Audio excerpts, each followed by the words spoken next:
दोस्तों एक बार फिर 9 अक्टूबर की नोटिफिकेशन रिलीज हुई और एनटीए ने हमें एक बार फिर से निराश किया है एक और एग्जाम को बाद के लिए पोस्टपोन करके। तो ये तीसरी बार ऐसा हो रहा है। जो सबसे पहली बार ऐसा हुआ था तो कॉमर्स का एग्जाम पोस्टपोन किया गया था। दूसरी बार जो ये नोटिफिकेशन आया था तो कन्नाडा का एग्जाम पोस्टपोन किया गया था और इस बार फाइनली ओडिया भाषा का एग्जाम पोस्टपोन हो रहा है। लेकिन आपके मन में आ रहा होगा कि भाई हमारा तो सब्जेक्ट नहीं है, बहुत कम बच्चों का सब्जेक्ट होता है। लेकिन यकीन मानिए इससे हम सब अफेक्ट हो रहे हैं।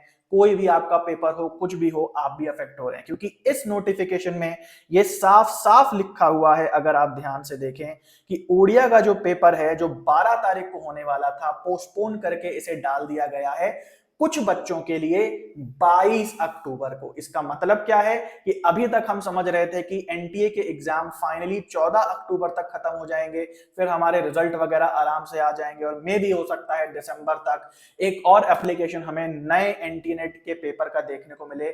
लेकिन यहाँ पे अब ये चीजें और ज्यादा कम संभव होते हुए दिख रही हैं क्योंकि भाई जो 14 अक्टूबर तक एग्जाम खत्म होने वाला था, अब इस ओडिया एग्जाम के पोस्टपोन होने पे पूरा एनटीए एग्जाम 22 तारीख तक खत्म होगा। और जब सारे एग्जाम खत्म होंगे भाई तभी तो आगे रिजल्ट निकलेगा, तभी तो कट ऑफ बनेगी, तभी तो मेरिट लिस्ट निकलेगी। पहले तो नहीं निकल सकती। जब तक एक भी एग्जाम बचा होगा रिजल्ट आपका नहीं आएगा। इसका मतलब अब फाइनल डेट से हम लोग और दूर चले गए हैं, जून से हम लोग लटके हुए हैं। फाइनली 14 अक्टूबर को बात खत्म होने वाली थी, एग्जाम खत्म होने वाला था, लेकिन भाई अब फाइनल एग्जाम की डेट बदल गई है ओडिया एग्जाम के पोस्टपोन होने के साथ। इसके साथ ही साथ उन बच्चों के बारे में सोचो भाई जिनके एग्जाम पोस्टपोन हो जाते हैं। जो बच्चा सोच रहा होगा कि भाई मेरा 12 को पेपर हो जाएगा, बढ़िया से मैं तैयार करता हूं, एक दो दिन में जाके पेपर दे आता हूं, उनको सडनली सुनने को मिलेगा कि भाई अभी रुको, अभी 10 दिन और हैं और 22 तारीख को आपका पेपर होगा। ये एक टॉर्चर है, ये एक बहुत अच्छी प्रैक्टिस नहीं है, कंप्लीट मिसमैनेजमेंट है। और जैसे मैंने आप लोगों को पिछली वीडियोस में बताया था जब जब एग्जाम पोस्टपोन हुए, बिल्कुल वैसा ही हुआ है। हम अगर पीछे चलते हैं फ्लैशबैक में और अगर ये नोटिफिकेशन देखते हैं जो 26 सितंबर को आया था, जिसमें यही सेम चीज कॉमर्स के बच्चों के साथ की गई थी कि कुछ कॉमर्स के कैंडिडेट्स हैं जिनका की एग्जाम बाद में होगा। हालांकि इन लोग की अपडेट आ गई है, इनका एग्जाम फाइनली 14 अक्टूबर को हो जाएगा। लेकिन यहां पे जो रीजन था यहां बिल्कुल भी नहीं दिया गया था। और मैंने आपको बोला था इसका क्या पॉसिबल रीजन हो सकता है कि सेंटर्स कम पड़ गए हैं और बच्चे बहुत ज्यादा हो गए हैं जो कि संभल नहीं रहे हैं एनटीए से। क्योंकि सेंटर्स अब स्मार्ट सेंटर्स होने चाहिए, उनमें कंप्यूटर, इंटरनेट, सारी मेंटेनेंस होनी चाहिए, जो कि ये पॉसिबल हो नहीं पा रही है। हालांकि कोई भी रीजन नहीं दिया हुआ था कॉमर्स वाली नोटिफिकेशन में। लेकिन जब 29 सितंबर को कन्नाडा के एग्जाम को पोस्टपोन करने का नोटिफिकेशन आया था तो इसमें एक ऐसी लाइन दी थी जिसपे मैंने बोला था कि ये गलत हो सकती है। इसमें रीजन दिया गया था, कॉमर्स के एप्लीकेशन में, कॉमर्स के नोटिफिकेशन में रीजन नहीं था, लेकिन यहां पे रीजन दिया गया था कि यहां सेंटर्स जो है अवेलेबल नहीं है फेस्टिवल सीजन होने के कारण। कि भैया देखो हमारी गलती नहीं है, त्योहार आ गए हैं, फेस्टिवल आ गए हैं, इसलिए यहाँ पे एग्जाम कंडक्ट नहीं हो पा रहे हैं। हमने सोचा था चलो ठीक है भाई, हो सकता है ये बात सही हो, हालांकि बिल्कुल सही नहीं लग रही थी। मैं हमेशा से कह रहा हूं कि एग्जामिनेशन सेंटर्स कम पढ़ रहे हैं और बच्चे ज्यादा पढ़ रहे हैं। और इस बार जो ये लेटेस्ट नोटिफिकेशन आई है 9 अक्टूबर को, इसमें ये चीज साफ साफ लिखी हुई है। मतलब कोई बहाना भी मारेगा तो कितना मारेगा।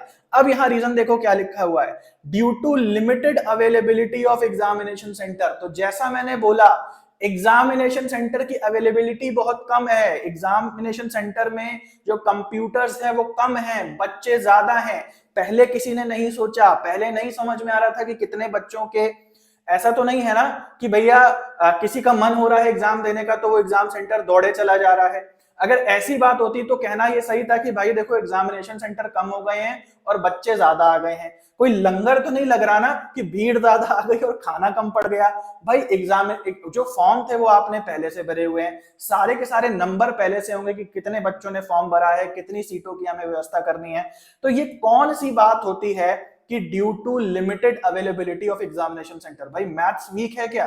पहले नहीं गिना था कि कितने बच्चे होंगे और कितने कंप्यूटर्स हैं उस पे, कितने दिनों में हमें एग्जाम्स को विभाजित करना चाहिए। पहले कहां थे भाई? ये किस प्रकार का मैनेजमेंट है, ये मुझे समझ नहीं आ रहा।